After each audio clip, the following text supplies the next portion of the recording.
ați revenit! Acum, haideți noi să vedem ce înseamnă Under 23, ca să înțelegem ca lumea, ca să putem să știm în ce ne băgăm și cum să facem.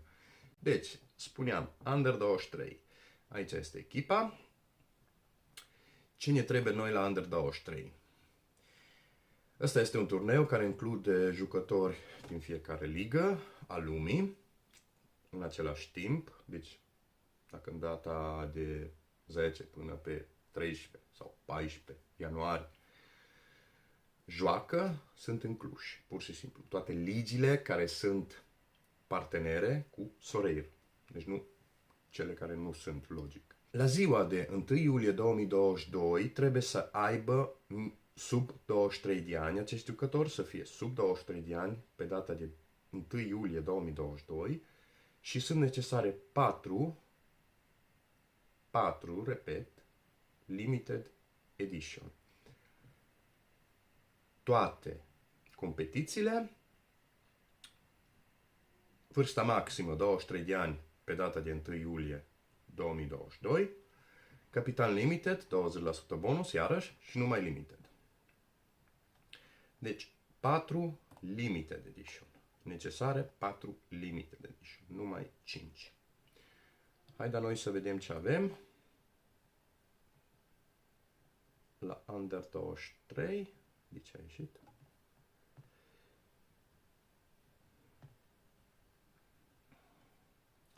Haideți noi să vedem premiile. Premiile la Under 23 sunt diferite față de All Star. De ce? De ce sunt premii Under 23 de jucători tineri care au o valoare relativ mai mare? Hai să vedem odată care sunt cei premiați. Locul 281 până 785, tier 3, 101 până în 280, tier 2, 41 până în 100, tier 1, 4 până în 40, Star Limited. Locul 1 primește 207 euro sau 0,1474 Ethereum plus un Star Limited. Locul 2, 173,11 euro sau 0,1228 Ethereum plus Star Limited. Locul 3, 103,90 euro sau 0,0736 Ethereum plus un Star Limited. Star Limited ce înseamnă la Under 23? Jucători sub 23 de ani. Deci mai valoroși și mai de viitor. E o echipă care, dacă îți iei un tânăruc, Enzo Fernandez, bine, cred că e la stele prețul, exemplu, poate costa până în, hai să vedem cât costă, prețul este de 261 de euro. Wow! Wow! Și e tânăr. De viitor, încă 10 ani de carieră, să zicem, poate relativ ușor să-i aibă.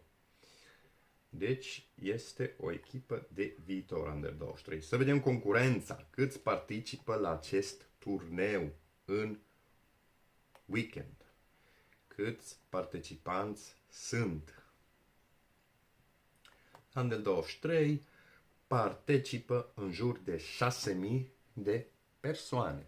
6.000 de echipă și câștigă primii 785.